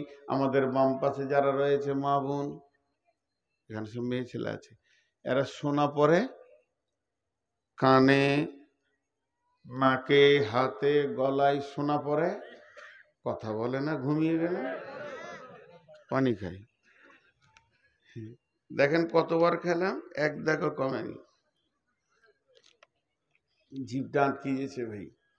তো এরা শোনা পরে জি না, কোন মেয়ে শোনা পড়ে না, যেটা পরে ওটার নাম গয়না। সোনার গয়নার মধ্যে পার্থক্য আছে। মেয়েদের কাছে কোনো সোনার মূল্য নাই। সোনা যত দামি হোক না কেন, ওকে ভাটিতে ঢুকতে হবে, আগুনে পুড়তে হবে, ডাইসে যেতে হবে, তারপরে ওকে আবার কি না অ্যাসিড দিয়ে পোড়াবে, এরপরে রিঠে দিয়ে ওকে ঘষবে, তারপরে ওকে ছালট তুলবে, তারপরে ওর উপরে লাগবে পালিশ, তারপরে ওর নাম মূল্য। সোনা এত দামি হওয়ার পরও ওকে ভাটিতে না ঢোকার পর্যন্ত গয়না হচ্ছে না। আমার রব বলছে গোলাম রে, তোরা আমার বড় সোনার টুকরা, তোদেরকে রোজা নামে ভাটিতে ভরবো, তোদেরকে ছিলে ছালট সোজা করে নিব। হারাম টারাম যা সারা জীবন খেয়েছিস সব ছালট দিয়ে আমি বের করে তোদের হালালগুলোকে হারাম করে দিলাম। এবার দেখ কি করে চলবি। চলতে চলতে চলতে চলতে আল্লাহর জন্যে খাওয়া ছেড়েছি, আল্লাহর জন্যে পান করা ছেড়েছি।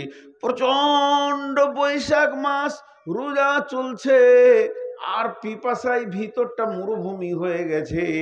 কোনো কারণে আপনি মায়ের ওষুধ আনতে চলে গেছেন বহরমপুরে, ওষুধ পাওয়া গেল না বলে এই ওষুধটা একমাত্র বেলডাঙ্গা একটা ফার্মেসিতে পাওয়া যায়, সেখানে চলে গেলেন।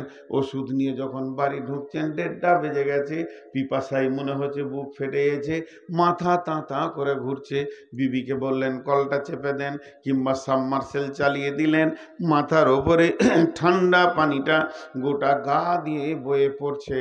তখন আপনি মুখটা টিপে বন্ধ করেছেন, যদি 2 ঢোক খেয়ে এলেন, ভিতরে যদি চলে যায়, ভিতরে চাহিদাটা মিটে যাবে, কেউ দেখতে পাবে না, গাঁওয়ালা দেখবে না, বিবি বুঝতে পারবে না, ছেলে দেখবে না, দেশওয়ালা দেখবে না, ইমাম মজ্জেন দেখতে পাবে না, হাজি গাজি বুঝবে না যে পানি পান করে নিয়েছেন, সম্মান আপনার থেকে যাবে রোজাদার বলে। কিন্তু আপনার বিবেক বলছে পৃথিবীর কেউ না দেখলে আমার রব জেনে নিবে গোলাম খেয়ে ফেলেছে, রোজা আমার হবে না। তখন আমার আল্লাহকে কত ভালো লাগে। এরপর বাড়ির ভিতরে শুয়ে আছেন, দরজাটা লাগানো আছে, কেউ নাই, বিবি আছে, বিশ্বের কেউ জানবে না। সে আপনার পিয়াস বুঝে, তার পিয়াস আপনি বুঝেন। 15 বছরের বিবি ইশারা সব কিছু বুঝে নিতে পারে, তারপরও তার গায়ে হাত দিলেন না। পৃথিবীর কেউ না দেখলে যে রব আমাকে রোজার হুকুম করেছে তার দৃষ্টি আছে, তাহলে সেটাও হলো না।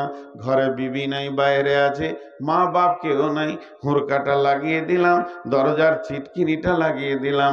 আমার চৌকির নিচে আছে খানা, রুটি আছে, মাছ আছে, মাংস আছে, ভাত আছে, ফ্রিজ আছে, কোল্ড ড্রিঙ্কস আছে, ফল আছে, কলা আছে, দই আছে, চিড়ে আছে, ঘরে মালে ভর্তি হয়ে আছে।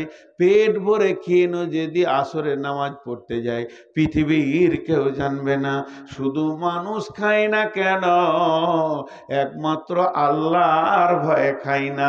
এর জন্য আল্লাহ তাবারাক ওয়া তাআলা হাদিসে কুদসির মধ্যে বলেছেন, এই হাদিসটা হাদিসে কুদসি, ইয়াকুলুল্লাহু আযজা ওয়া জাল কুল্লু আমালি ইবনে আদম লাহু ইল্লা সিয়াম ফাহুয়া লি আনা আজিজিবি। আল্লাহ তাবারাক ওয়া তাআলা বলছেন, সারা পৃথিবীর যত ইবাদত আছে ইবনে আদম নিজের জন্য করে, কিন্তু যে সিয়াম রাখে সে আমার জন্য রাখে। আর এর আজিজিবি, এর সব থেকে বড় প্রাইজ হলো কি? এর প্রাইজ জান্নাত নয়, এর প্রাইজ জান্নাতুল ফেরদাউস নয়, এর প্রাইজ কিছুই নয়। এর প্রাইজ হচ্ছে আমি আল্লাহ নিজে।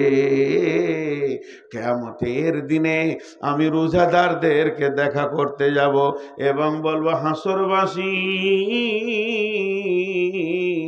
তোমরা যারা রোজা রেখেছ তোমাদের বদলা এসে গেছে। তোমরা যেটাকে পেতে চেয়েছো সে আল্লাহ চলে এসেছে, তোমরা তোমাদের প্রাইজকে গ্রহণ করে নাও। রোজাদারের দুইটি খুশি, একটি খুশি ইফতারে, অপরটি হয় আল্লাহর দিদার রোজ হাসরের প্রান্তরে। কত খুশি রোজাদারের দুইটি খুশি, একটি খুশি ইফতারে,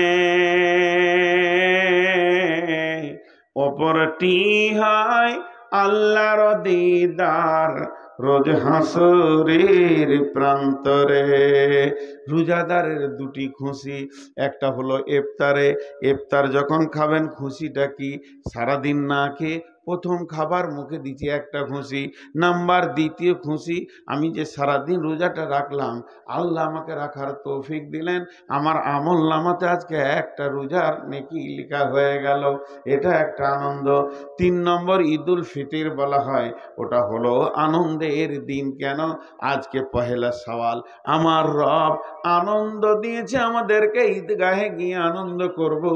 আমার 30টা রোজার সবকে লেখা হবে, আমার জীবনের গুনাহ মাফ হলো, আল্লাহ আমাকে মুক্তি দিলেন, আমার শরীরের সমস্ত জঙ্গল ঝরে গেল, আমি সলিড সোনাতে দাঁড়িয়ে গেলাম। আল্লাহ তাবারাক ওয়া তাআলা রোজাদারের সঙ্গে রমজান মাস কিয়ামতের দিন নিজে মোলাকাত করবি।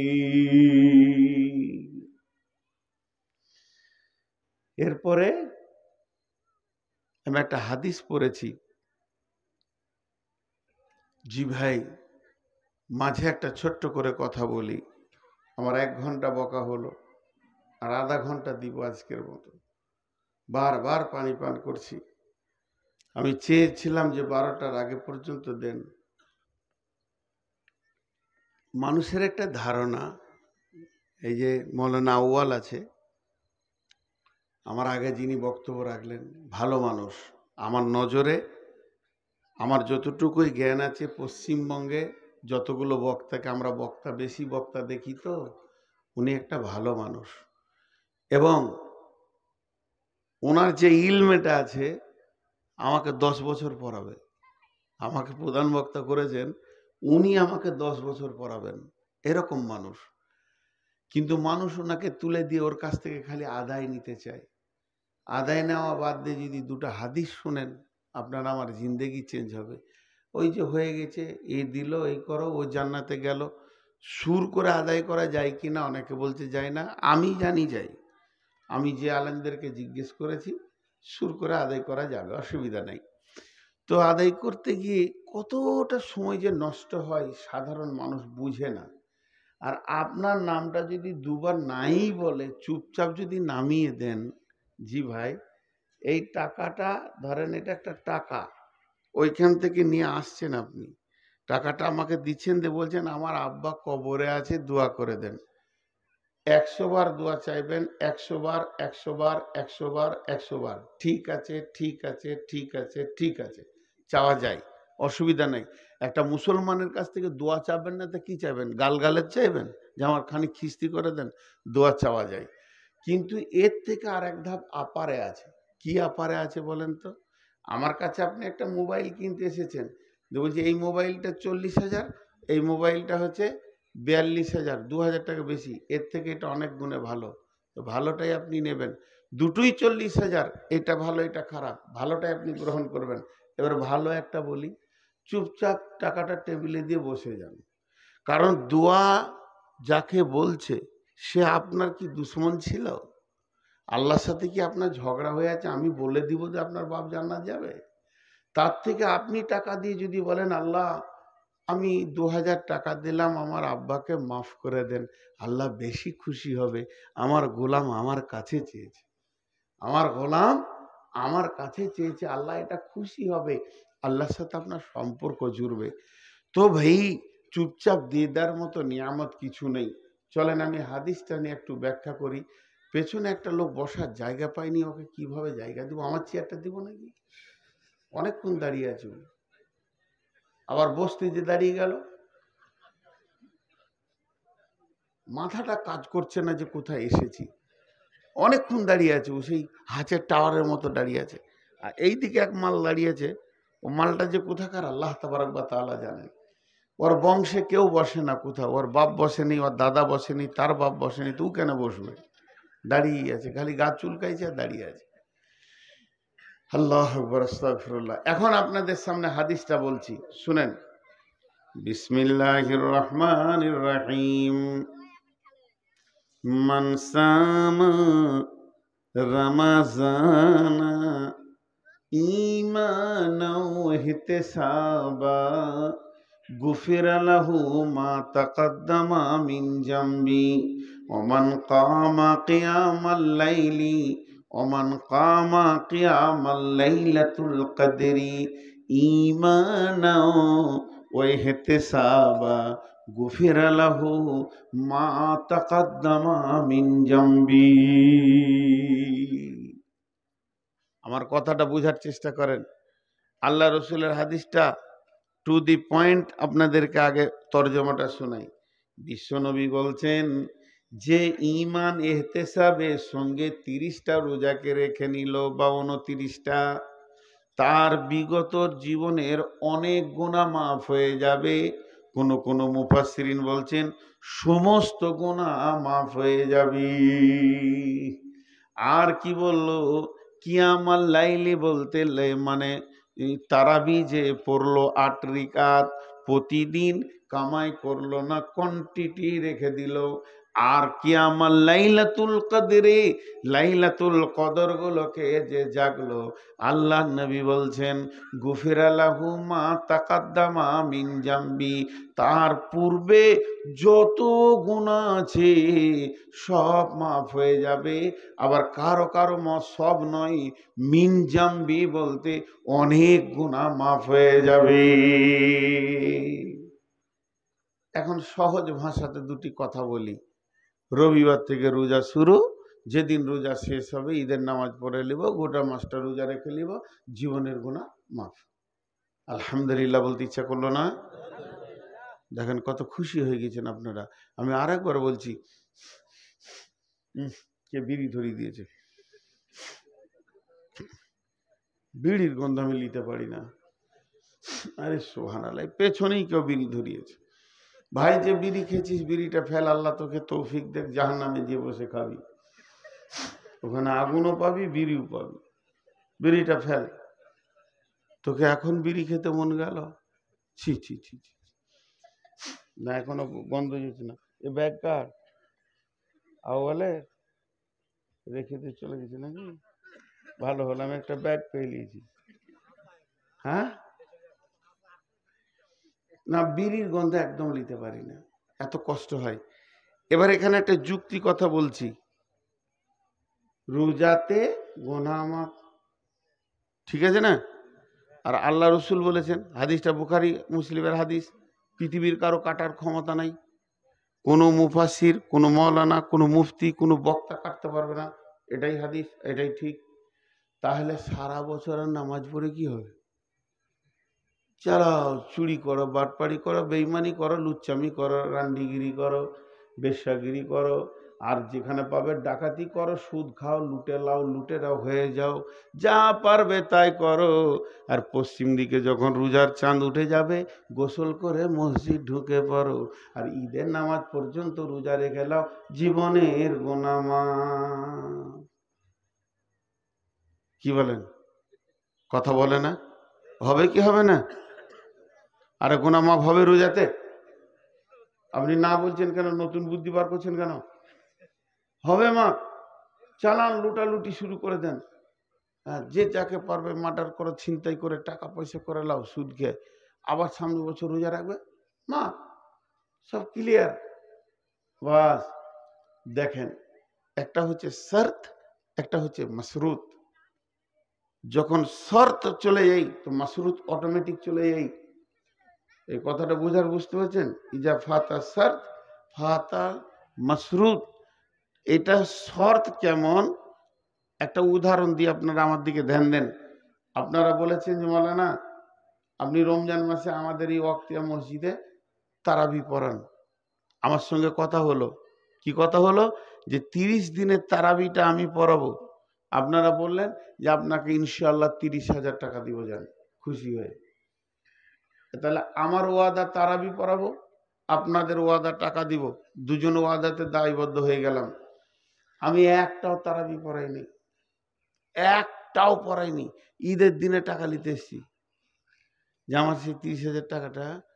তখন আপনাদের কমিটি বলছে আপনি যে তারাবি পড়াননি, আমি নাই ওয়াদা খেলাপ করেছি, তোমরা কেন করো? হিসাবটা মিলছে না। আমি নাই বেঈমান হলো তো তুমিও বেঈমান হয়ে যাবে আমার দেখা দেখে। তোমরা ইমানদার থাকো, টাকা দাও। আচ্ছা হবে? বলেন হবে? ওয়াদা আমি খিলাফ করেছি, এই জন্য আপনার ওয়াদা খিলাফ হচ্ছে না। আমি যখন নামাজটা পড়ালাম না, অটোমেটিক তখনই টাকাটা আমার বাতিল হয়ে গেল। ওই নামাজের ওপরে শর্ত ছিল, তেমনি রোজার দুটি শর্ত আছে, এটা আমরা খেয়াল করি না। আল্লাহ রসুলের ভাষাটা দেখেন, দুটি শর্ত আছে। বিসমিল্লাহির রহমানির রহিম। আমার আঙ্গুলের দিকে তাকান, হাতের দিকে। মানসামা রামাজানা ঈমানাও। একটা শর্ত হলো ওয়াহিতেসাবা। এই দুটি শর্তের পরে নবীজি বলছেন গুফিরা লাহু মা তাকাদ্দামা মিন জামবি। যার রোজাতে ঈমান থাকবে, ইহতিসাব থাকবে, ওই রোজাটাতে গুনাহ মাফ হয়ে যাবে। এটা কি বলেন? কি পানি? আপনারা বললেন পানি, আমি মুখে দিচ্ছি, আমি জানি এটা পানি নাকি। এটা যদি আমি বলি শরবত, তাহলে আপনারা চোখে দেখতে পেয়েছেন না, কিন্তু চিনি মিশানো আছে। কথাটা বোঝাতে পারলাম? চোখে দেখতে পেয়েছেন না, কিন্তু চিনি মিশানো আছে। তা ওই রকম ধরনের রোজাতে দুইটা জিনিস মিশানো থাকবে, তবেই তার নাম রোজা হবে। যে জিনিসে দুটো জিনিস নাই, যে পানিতে চিনি নাই, লেবুর রস নাই, ওটা শরবতই নয়, ওটা শরবতই নয়, ওটা শরবতই নয়।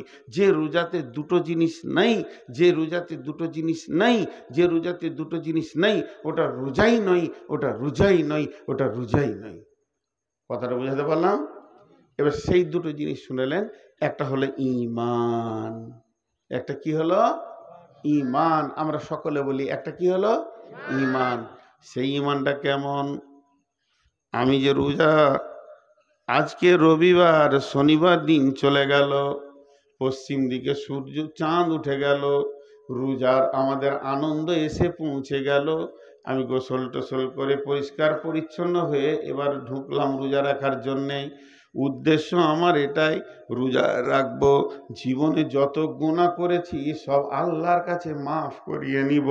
এই উদ্দেশ্যে আমি মসজিদে ঢুকে গেলাম। এবার আমি মাগরিব পড়লাম, আমি তারাবি সালাত পড়লাম, আমি বাড়িতে গিয়ে রেস্ট করলাম, আমার বিবি ভোরে উঠিয়ে দিল, আমি সাহারি ভাত খেয়ে নিলাম, আর আমি কিছু খেলাম না, মসজিদে ফজর পড়লাম, ঘুরছি ফিরছি, আমি রোজাদার, আমার গুনাহ মাফ হবে, এই নিয়তে রোজা শুরু করেছি। এখানে ঈমানটা কি? এই জায়গার ঈমান হচ্ছে আমার গুনাহ মাফ হবে। এই কথা বললে হবে না, মনে মনে 100-তে 100 ইয়াকিন রাখতে হবে আমার গুনাহ মাফ হবেই। কার হলো না হলো আমার দেখার দরকার নাই, আমারটা মাফ হবেই। 100% ইয়াকিন রাখতে হবে আল্লাহর উপরে, বিশ্বাস রাখতে হবে আল্লাহর উপরে। হাদিসে কুদসির মধ্যে আছে আল্লাহ তাবারক ওয়া তাআলা বলেন, তার সঙ্গে মানুষ যেমন ধারণা রাখবে আল্লাহ তার সঙ্গে সেরকম ব্যবহার করবে। কেউ যদি ধারণা করে আল্লাহ মাফ করতেও পারে, নাও পারে। কেউ ধারণা করছে আল্লাহ আমার গুনাহ মাফ করবে না, কেউ ধারণা করছে আমি যত বড়ই গুনাহ করি না কেন আমার রব আমাকে মাফ করবে। তো যে যেমন ধারণা করবে, এখানকার ধারণা হলো, এখানকার ঈমান হলো আমার গুনাহ মাফ হবেই 100%।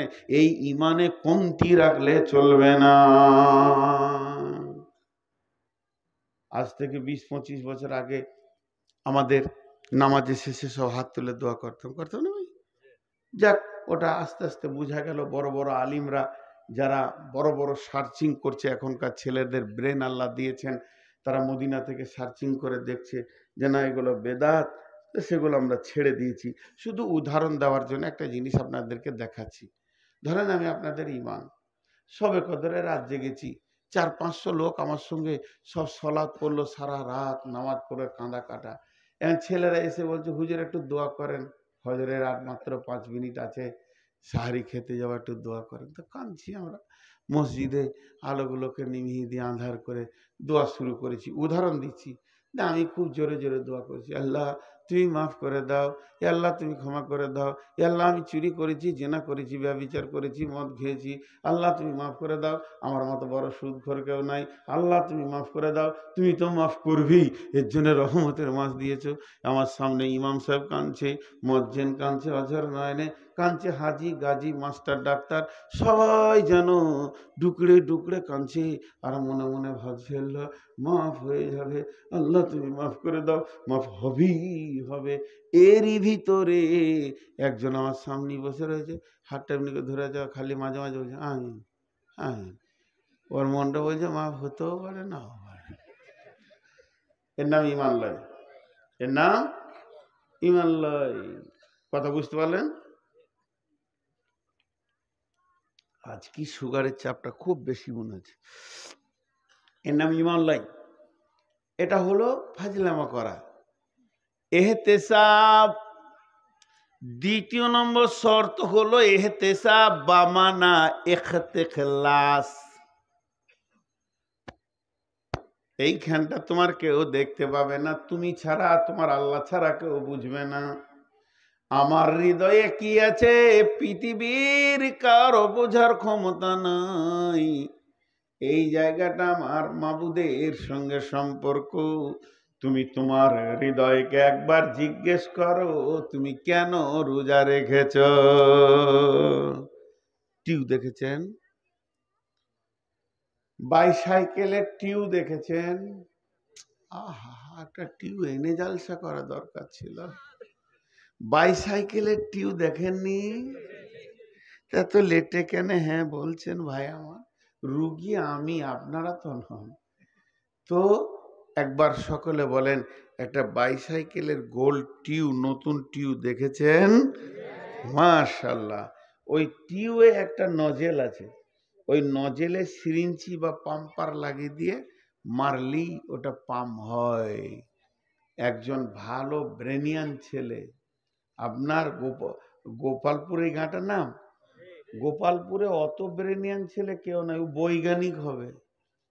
একটা নতুন টিউ নিয়েছে, নজেলে সিরিঞ্চিটা দিয়ে মারছে, আর ফাঁস মারছে, আর 1.5 ঘন্টা চালিয়ে ক্লান্ত হয়ে গেছে, পাম হচ্ছে না। একটা মুরব্বি পার হয়ে যাচ্ছিল, বলছে দাদু পাম হচ্ছে না। কই, টিউ তো নতুন। লাঠি করে নেড়ে দেখছে নজেলের পাশে 1 ইঞ্চি কাটা।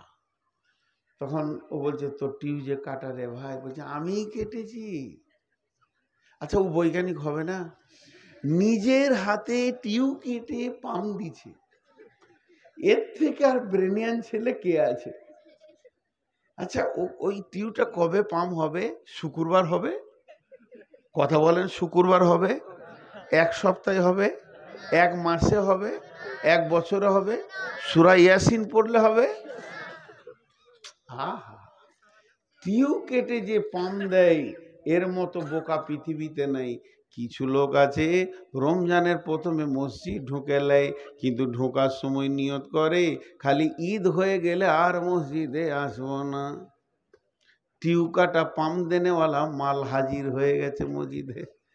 ইখানে নিয়ত করে আজকে একটা আর 29টা, আজকে হলো 25টা আর মাত্র 5টা, আজকে হলো 27টা আর মাত্র 2টো, আর 29 যদি হয় আর মাত্র একটা।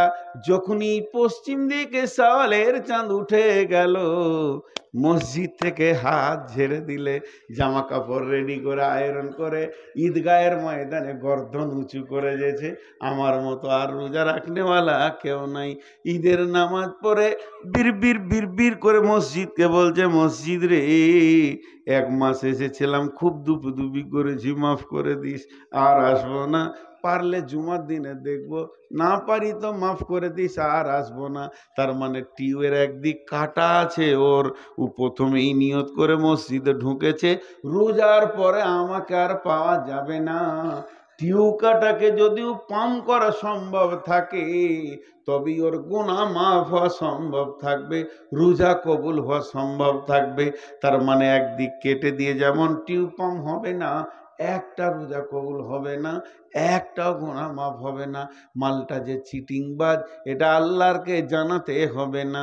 পৃথিবীর মানুষ জানে না, ইমাম জানে মুসাল্লি এলো গেল, মুয়াজ্জিন জানে মুসাল্লি এলো গেল, হাজি জানে মুসাল্লি এলো গেল। পৃথিবীর সবাই ওকে মুসাল্লি ভেবে নিয়েছে, কেউ মুসাল্লির বাইরে ভাবছে না। শুধুমাত্র আল্লাহ আসমান থেকে দেখছে আর বলছে, চিটিংবাজ এলো আর গেল। বন্ধু, একবার ভালো করে শুনেন, মানে আমার দিলের খবর আল্লাহ ছাড়া কেউ জানে না। আমি শ্বশুর বাড়ি চলে গেছি, তো আমার বড় শালাকে বলছি, সালাম আলাইকুম ভাই। কি ব্যাপার হঠাৎ? ওয়ালাইকুম সালাম। ওই কিছু টাকা থাকে তো দেন। বলি, কি ব্যাপার হঠাৎ টাকা? 10 লাখ টাকা দেন ভাই, আমার রাস্তার ধারে একটা জায়গা পেয়েছি বাজারের ওপরে, 30 লক্ষ টাকা দাম, এক্ষুনি নগদ টাকা দিলে পাবো, নাহলে আরো 12 জন দাঁড়িয়ে আছে নেওয়ার জন্যে। ভদ্রলোক আমাকে বলেছে সন্ধ্যা পর্যন্ত টাকা দিতে হবে। ভাই আজকে আমার একদম বিকেল 4টা বেজে গেল, আমি আর ব্যাংকে যেতে পারছি না, আমার টাকা আছে 20 লাখ ঘরে, তুমি 10 লাখ আমাকে ধার দাও। ওকে বলছি কি জানেন, আজকে তো বৃহস্পতিবার, কালকে শুক্রবার, জুমার দিন কোথাও যাব না, শনিবার ব্যাংকে গিয়ে লাভ নাই, রবিবার বাদ দিয়ে সোমবার টাকা এনে আপনি ঘরে থাকেন আর না থাকেন ভাবির হাতে দিয়ে চলে যাব। ভাই 10 লাখ টাকা দেন, জমিটা 10 কাঠা জমি, অর্ধেক তোমার বোনের, অর্ধেক আমার হবে। ও মনে মনে ভাবছে, যাজ্ঞা বোনের তো 5 কাঠা হচ্ছে, তা টাকাটা ধার দিই। একদম কসম, কোনো চিন্তা নেই, টাকা সোমবার তুমি বিকালে পেয়ে যাবে, সকালে ব্যাংকে গিয়ে আমি এনে দিব। এমন করে বলছি, বিচারা বুঝতে পারলে না 10 লাখ টাকা ঘরে ছিল, দিয়ে দিলে। আর ভিতরে আমি মনে মনে বলছি, কত সোমবার যাবে রে, তো খালি টাকা দিয়ে দেখ, তোর চুলদারি পেকে যাবে, 1 টাকা উদ্ধার করতে পারবি না। তোর বোন আছে আমার কাছে। চিটিংবাজি করা শালার সঙ্গে যায়, শ্বশুরের সঙ্গে যায়, কিন্তু আল্লাহর সঙ্গে যায়? এরা আল্লাহর সঙ্গে চিটিংবাজি করে যারা রোজাতে ঢুকে আর পালায়। এরা কত, এদের বুকে সাহস, আল্লাহর সঙ্গেও চিটিংবাজি করে। জি, এই চিটিংবাজ মাল হয়তো আপনাদের এলাকায় নাই। আমাদের এলাকায় রমজান মাসে ভিড় দেখলে মনে হবে যে মসজিদ পরিপূর্ণ হয়ে গেছে, কিন্তু আসলে পকেট মারের দল। ওরা ওরা না এলেই মসজিদে শান্তিতে 5 ওয়াক্তের নামাজিরা শান্তিতে নামাজ পড়বে। তো আল্লাহ নবী বলছেন, মানসা মারামাজানা ঈমানাও ইহতিসাবা, তুমি আগে 100% ঈমান রাখো, এই রোজাতে আমার গুনাহ মাফ হবে।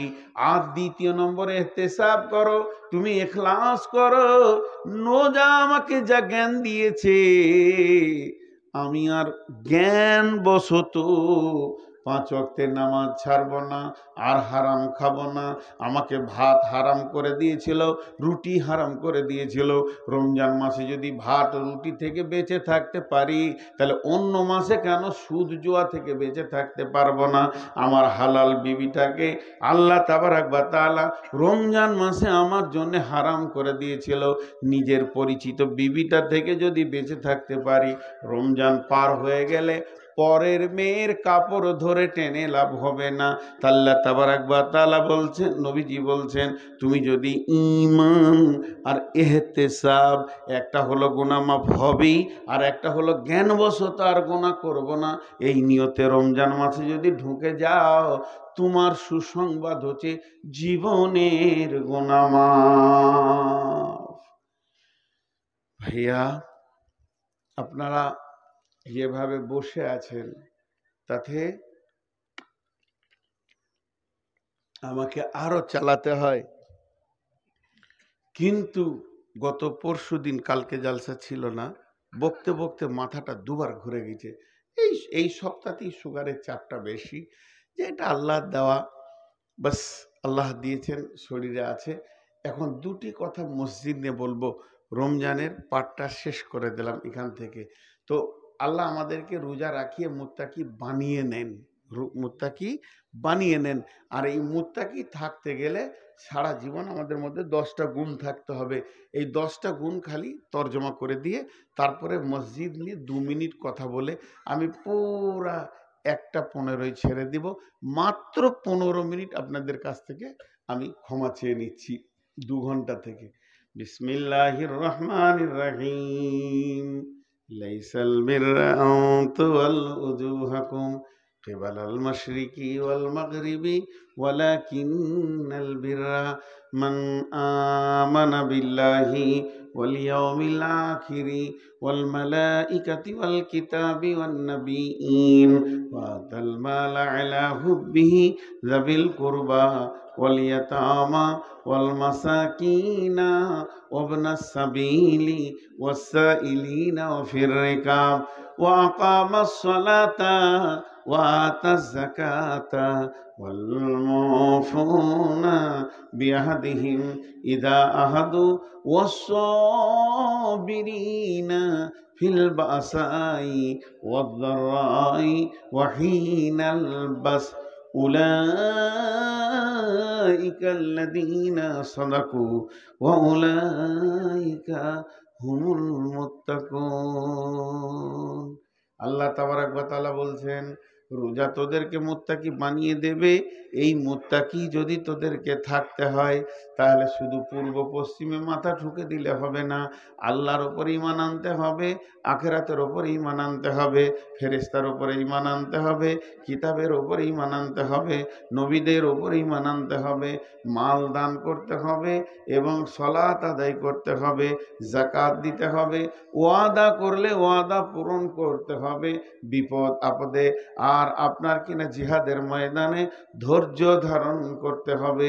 এই 10টা গুণ যার ভিতরে আছে, এই 10টা গুণে যে লোকটি গুণান্বিত, আমার আল্লাহ বলছেন উলাইকাল্লাযীনা সাদাকু, এরাই হলো প্রকৃত সত্য, ওয়া উলাইকা হুমুল মুত্তাকুন, এরাই মুত্তাকি।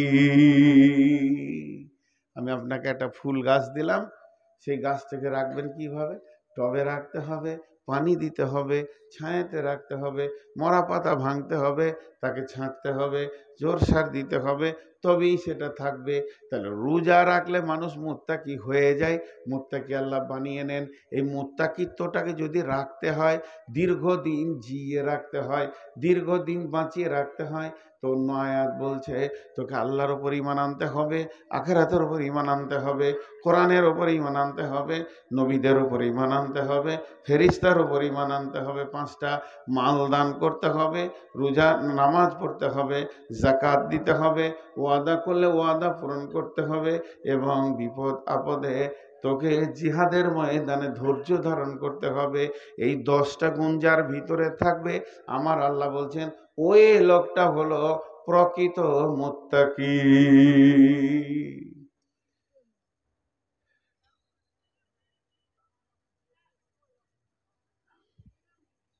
10টা বলে দিলাম। মুত্তাকির চ্যাপ্টারটা শেষ করে দিলাম, আমার মাথাটা ঘুরে গেল। মুত্তাকির চ্যাপ্টারটা শেষ করলাম, আর 10টা মিনিট আমি কষ্ট হলেও চালাচ্ছি। আল্লাহর ওয়াস্তে একজনও উঠবেন না। বিসমিল্লাহির রহমানির রহিম। ওয়ান উসমানিন রাদিয়াল্লাহু তাআলা আনহু قال رسول الله صلى الله عليه وسلم من بنى لله مسجدا بنى الله له بيتا في الجنة। হযরত ওসমান গনি রাদিয়াল্লাহু তাআলা আনহু বলেন যে পৃথিবীতে যদি কেউ মসজিদ বানায়, আল্লাহ তার ঘর জান্নাতে বানাবে। আপনি দুনিয়াতে মসজিদ বানাবেন, জান্নাতে ঘর বেনে যাবে। আল্লাহ কোরআনে বলছেন, ও আন্নাল মাসাজিদা লিল্লাহি ফালা তাদউ মাআল্লাহি আহাদা। মসজিদ হলো আমার ঘর, ওখানে আমাকেই ডাকবে। মসজিদে গিয়ে তুমি অন্য কাউকে ডাকবে না। মসজিদ আল্লাহর ঘর, আর যে আল্লাহর জন্য মসজিদ বানাবে, আল্লাহ তার জান্নাতে ঘর বানাবেন। আল্লাহু আকবার। জি, একজন মহিলা প্রতিদিন মসজিদে ঝাড়ু দিতে আসতেন। বিশ্বনবীর জামানায় মেয়েটা একদিন মারা গেছেন। সাহাবারা জাল্লামাইনা তাকে রাতারাতি দাফন করে দিয়েছেন। নবীজি বলছেন, মেয়েটি কই, আর আসে না কেন? তখন সাহাবারা জাল্লামাইনা বলেন, রাসূলুল্লাহ, ওই মেয়েটি মারা গেছে, তাকে দাফন করে দেওয়া হয়েছে। বিশ্ব নবী বললেন, রে আমার সাহাবীরা, আমাকে নিয়ে চলো তার কবরের কাছে, আমি আল্লাহর কাছে তার জন্য ক্ষমা প্রার্থনা করব। তার মানে জেনেলেন, একটা মসজিদে ঝাড়ু দিলে কত নেকি আছে। ওইটা শুধু নয়, ওয়ানাবি হুরায়রা রাদিয়াল্লাহু তাআলা আনহু قال رسول الله صلى الله عليه وسلم সাবাতুন ইযিল্লুহুমুল্লাহু ফি যিল্লিহি ইয়াউমুল লা যিল্লা ইল্লা যিল্লুহু। আল্লাহর নবী বলছেন, হযরত আবু হুরায়রা বলছেন, বিশ্ব নবী নবী মুহাম্মদ রাসূলুল্লাহ সাল্লাল্লাহু আলাইহি ওয়াসাল্লাম বলেছেন, এমন একটা দিন আসবে, কঠিন কিয়ামতের দিনে কোনো ছায়া থাকবে না। মানুষ নাফসি নাফসি নাফসি নাফসি করবে, শুধু একটা ছায়া থাকবে, সেটা আল্লাহর রহমতের ছায়া। আমরা ছোট থেকে বলে বলে এসেছি, ছায়াটার নাম হচ্ছে কি আরশের ছায়া। জি না, আল্লাহ রহমতের ছায়া। এই ছায়াতে 7 শ্রেণীর লোক বাস করবে। যারা পৃথিবীতে 7খানা আমল করেছে, ওই ছায়াতে জায়গা পাবে। 7টাই নয়, যে কোনো একটা করবেন, ওই ছায়াতে জায়গা পেয়ে যাবেন। তার মধ্যে একটা হলো ওরাজুলুন কালবুহু মুআল্লাকুন ফিল মাসাজিদি। ওই লোক যার দিলটা, যার হৃদয়টা আল্লাহর ঘর মসজিদে টাঙ্গা আছে। মসজিদ যেন তার হৃদয়, মসজিদ যেন তার ভালোবাসা, মসজিদকে সে হৃদয় দিয়ে ভালোবাসে। আল্লাহর ঘর মসজিদ তার দিলের মধ্যে টাঙ্গা আছে, তার দিলটা মসজিদে টাঙ্গা আছে। ওই লোকটা আল্লাহর রহমতের ছায়াতে বাস করবে। দেখেন কত সুন্দর সুন্দর কথা। শুধু তাই নয়, আল্লাহ তাবারক ওয়া তাআলা বলছেন, বিসমিল্লাহির রহমানির রহিম, ইন্নামা ইয়ামুরু মাসাজিদাল্লাহি মান আমানা বিল্লাহি ওয়াল ইয়াউমিল আখিরি ওয়া আকামাস সালাতা ওয়া আতাজ যাকাতা ওয়া লাম ইয়াখশা ইল্লাল্লাহ ফাআসা উলাইকা ইয়াকুনু মিনাল মুহতাদিন। নিশ্চয়ই মসজিদকে ওরাই ভালোবাসবে, মসজিদের দেখভাল ওরাই করবে, মসজিদের তামির ওরাই দিবে, যারা ঈমান এনেছে আল্লাহর উপরে, যারা আপনার কিনা সালাত আদায় ঈমান এনে আমানা বিল্লাহি ওয়াল ইয়াউমিল আখিরি, আখিরাতের উপরে যারা ঈমান এনেছে, যারা যাকাত দেয় এবং আল্লাহ ছাড়া যারা অন্য কাউকে ভয় করে না। ইন্নামা ইয়ামুরু মাসাজিদাল্লাহি মান আমানা বিল্লাহি, আল্লাহর উপরে ঈমান এনেছি, ওয়াল ইয়াউমিল আখিরি, আখিরাতের উপরে ঈমান আছে, ওয়া আকামাস সালাতা, যারা সালাত আদায় করে, ওয়া আতাজ যাকাতা, যারা যাকাত দেয়, ওয়া লাম ইয়াখশা ইল্লাল্লাহ, আল্লাহ ছাড়া কাউকে ভয় করে না। এই লোকগুলি মসজিদ বানাবে, এদের টাকাতে মসজিদ হবে, এরা মসজিদকে ভালোবাসবে, মসজিদে থাকবে, মসজিদের দেখভাল করবে, এরাই মসজিদের সমস্ত কিছু খোঁজ খবর রাখবে। আল্লাহ তাবারক ওয়া তাআলা বলছেন, মসজিদ এমন একটা জিনিস যেটা আল্লাহর ঘর।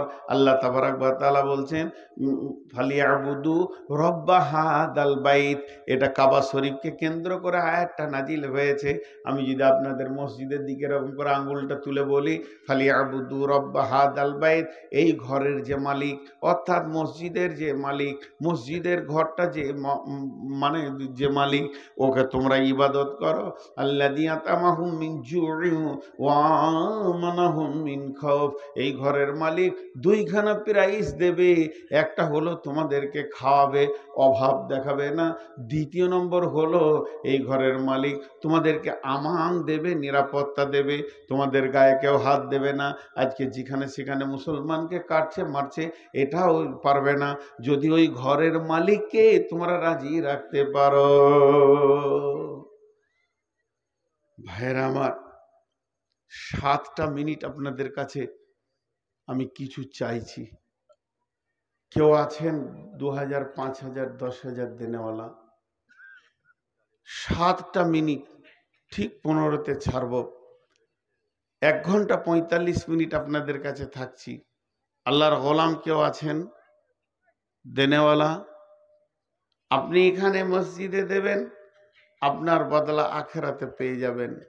কত সুন্দর করে আল্লাহ তাবারক ওয়া তাআলা বলেছেন। কিন্তু আফসোস করেছেন বিশ্বনবী। বিসমিল্লাহির রহমানির রহিম। ওয়া নবী হুরায়রা রাদিয়াল্লাহু তাআলা আনহু قال قال رسول الله صلى الله عليه وسلم اذا اتخذ الفي ذبالا والامانه مغرما والزكاه مغرما تعلم لغير دين اتى الرسول امرته اكا امه ادنى صديقه اقصى اباه جاهرت الاصوات في المساجد। আল্লাহর নবী বলছেন কিয়ামতের আগে পৃথিবীর অবস্থাটা কেমন হবে শুনে লাও। জনসাধারণের মাল নেতারা লুটে খাবে, জাকাতকে জরিমানা মনে করবে, আমানতের খেয়ানতি চলবে, পুরুষেরা মেয়েদের পেছনে একদম খ্যাপা কুকুরের মতো ঘুরে বেড়াবে, মাকে ধুমকে কথা বলবে, বাপকে ঝিড়কে কথা বলবে, বন্ধু বান্ধবকে নিকট আত্মীয় বানাবে। আর সেই জামানাটা এমন চলবে জাহারাতিল আসওয়াত ফিল মাসাজিদে, মসজিদের ভিতরে জোরে জোরে জোরে জোরে বসে বসে গল্প করবে। তাদের এহতিয়াত হবে না, লজ্জা লাগবে না, যেটা আল্লাহর ঘর এখানে জোরে কথা বলা যায় না। তারা চিল্লিয়ে চিল্লিয়ে মসজিদকে ক্লাবের মতো ব্যবহার করবে, মসজিদকে বটখানার মতো ব্যবহার করবে, বাংলা ঘরের মতো ব্যবহার করবে। অথচ উচিত ছিল মসজিদে হালকা করে মাথা নামিয়ে কথা বলা, মসজিদে নরম করে কথা বলা, চুপচাপ ফিসফিস করে কথা বলা। আপনি দেখছেন আমি একা? জি না। তো আপনি যখনই মসজিদ ঢুকবেন ওয়াসসালাতু ওয়াসসালামু আলাইকা ইয়া রাসূলুল্লাহ আল্লাহুম্মা ইফতাহলি আবওয়াব রাহমাতিকা আসসালামু আলাইকুম দিয়ে মসজিদ ঢুকেন। কারণ মসজিদে একটাও মানুষ নাই, তাহলে সালামটা কি মসজিদকে দিলাম? জি না। মসজিদ আল্লাহর হাজারো ফেরেশতা থাকতে পারে, কোনো না কোনো ফেরেশতা রুকু সাজদাতে পড়ে থাকতে পারে, মসজিদ কোনো সময় খালি থাকবে না। আল্লাহর ঘর মসজিদকে হৃদয় দিয়ে যদি ভালোবাসেন, আল্লাহ তাবারক ওয়া তাআলা কঠিন কিয়ামতের দিনে সে রহমতের ছায়াতে জায়গা দিবে। জি ভাই, একজনও বলবেন না? যদি বলেন যে সব কালেকশন আউয়ালকে দিয়ে দিয়েছি, তাহলে আমি আখির, ও আউয়াল আমি আখির। ওর বাপ নামখানা রেখেছিল, বাপ যেখানেই গেছে প্রথমেই লুটিলিয়ে বেরিয়ে পড়ছে। আমার বাপ ভুল করে নাম রেখে দিয়েছে উল্টো পাল্টা, আমাকে কি মানুষ কি আর আগে দেয়? জি ভাই, কেউ আছেন আল্লাহর গোলাম? এত বলার পরেও একজনে দিচ্ছে না। হ্যাঁ হ্যাঁ, যদি কেউ বাকি থাকেন তো দেন, বাকি না থাকেন তার আপনাদেরকে কি বলবো। 5,000